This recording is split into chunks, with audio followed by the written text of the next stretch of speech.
ہم اس لیے اس پہ مزید انگیجمنٹ مولانا صاحب کے ساتھ جاری رکھیں گے. خان صاحب نے 4 نام بتائے ہیں. عمر ایوب صاحب جو لیڈر آف دا اپوزیشن ہے قومی اسمبلی میں, شبلی فراز صاحب جو لیڈر آف دا اپوزیشن ہے ہمارے سینٹ میں, احمد بچر صاحب جو ہمارے لیڈر آف دا اپوزیشن ہے پنجاب اسمبلی میں, اور علی امین گنڈاپور صاحب جو ہمارے وزیر اعلیٰ ہے KP کے. وہ کہنا ہے کہ میرے ساتھ زیادہ مشاورت کے لیے یہ چاروں بھی آئیں, کیونکہ ہم چاہتے ہیں کہ براڈر کنسنسس کے ساتھ میں اپنا اوپینین فارم کروں اور فردر ڈائریکشن دوں. انشاءاللہ تعالی ہم کوشش کریں گے کہ منڈے والے دن خان صاحب کے ساتھ دوبارہ ملاقات کرے اور ہماری لیڈرشپ ملاقات کرے تاکہ ہم اس معاملے پہ فائنل کنکلوژن پہ پہنچے. البتہ خان صاحب کی ہدایات کے مطابق ہم اپنی انگیجمنٹ مولانا صاحب کے ساتھ اس ترامیم پہ کنٹینیو انشاءاللہ تعالیٰ کریں گے. جی فرمائیں. اس سے پہلے حکومت جو ہے اسمبلی کے اندر بل پیش کر دیتی ہے, آئینی ترمیم پیش کر دیتی ہے, اس کے اوپر کوئی نہ کوئی. دیکھیں 2 چیزوں کا ہم ذکر کرتے ہیں. جس طریقے سے حکومت ان آئین ترامیم کو پاس کرنے جا رہی ہے اور جس طریقے سے لوگوں کو اٹھایا, ڈرایا, دھمکایا جا رہا ہے, ہم بھی مطالبہ کرتے ہیں. ہمارے بھی 2 سینیٹر ان کے پاس ہیں. ہم بھی مطالبہ کرتے ہیں کہ ان کو بالفور ہمارے حوالے کیا جائے, ان کو رہا کیا جائے, ان کو جانے دیا جائے. اس قسم کی کوئی بھی آئینی ترامیم تو کیا قانون سازی بھی لوگوں کو قبول نہیں ہوتی. آئین ایسا ڈاکومنٹ ہوتا ہے جو قوم کو متحد رکھتا ہے. اگر آپ اس کے لیے لوگوں کو توڑیں گے تو پھر وہ ترامیم آپ کو کبھی متحد نہیں رکھ سکتی. ہم اس طریقہ کار کے سخت خلاف ہے, ہم اس کی مذمت کرتے ہیں. ہم نے تو عدلیہ کو بارہا کہا ہے کہ آپ اس پہ سو موٹو لیں, لیکن یہ طریقہ غیر جمہوری, غیر آئینی ہے اٹسل, اور ہم اس کی بالکل شدید مذمت کرتے ہیں. کوئی بھی حکومت کے پاس 2/3 میجارٹی نہیں ہوتی قوانین منظور کرانے کے لیے اور آئینی ترمیم کرنے کے لیے. حکومت کوشش کرتی ہے کہ کنسنسس ڈیولپ کرے, ہر بندے کی بات سنے اور پھر ایک نتیجے پہ پہنچ کے آگے ترامیم کرے. یہ پارلیمان کا استحقاق ہے.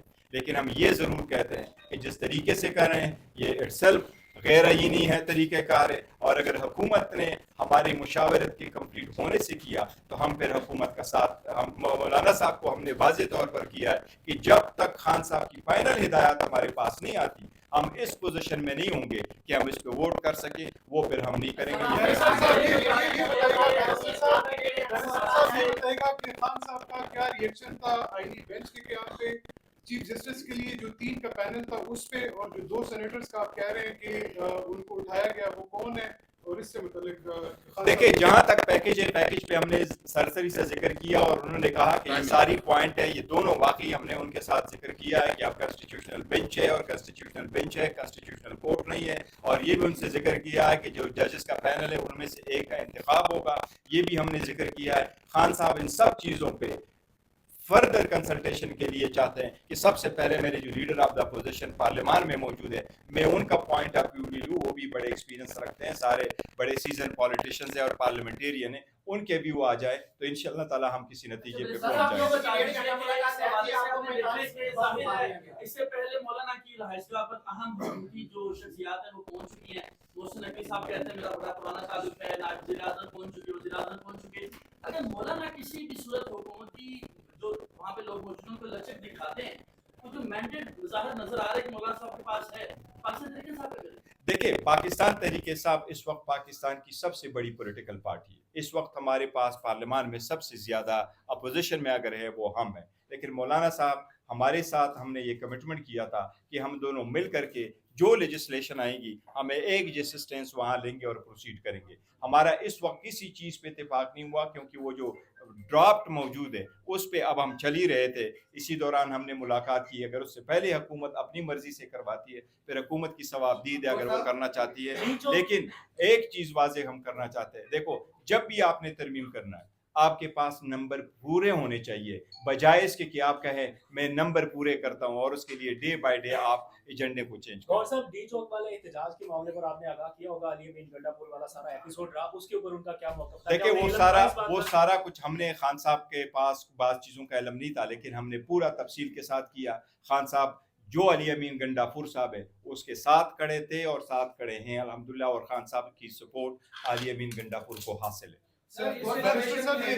سینیٹرز کا نام تو بتا دیں.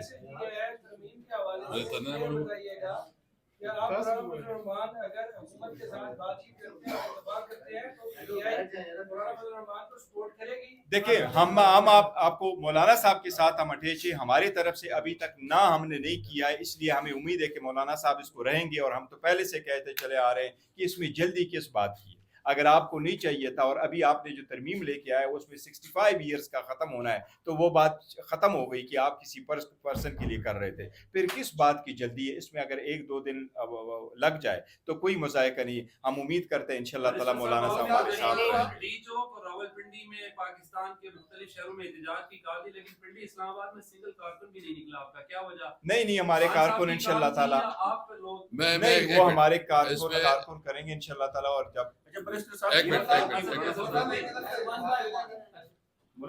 صرف ایک بات کرنا چاہتا ہوں. دیکھیں برشر صاحب نے بہت ڈیٹیل میں بات کی ہے.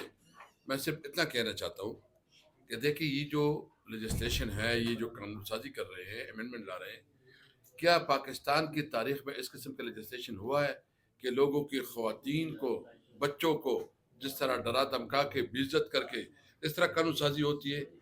ہم کسی طور پر اس کی, اور خاص کر پھر جو ہے اغوا برائے تاوان اور جس طرح لالچ دی جا رہی ہے, اس پوری پروسیس کی ہم مخالف ہے, اس کی ہم شدید مذمت کرتے ہیں.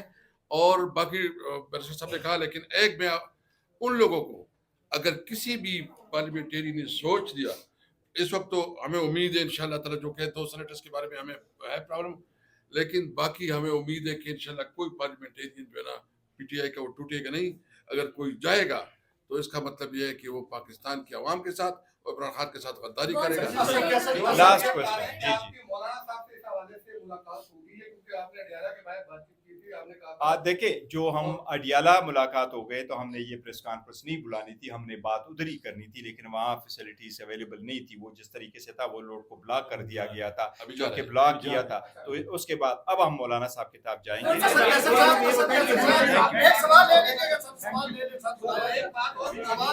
زیادہ بات ہو جائے گی.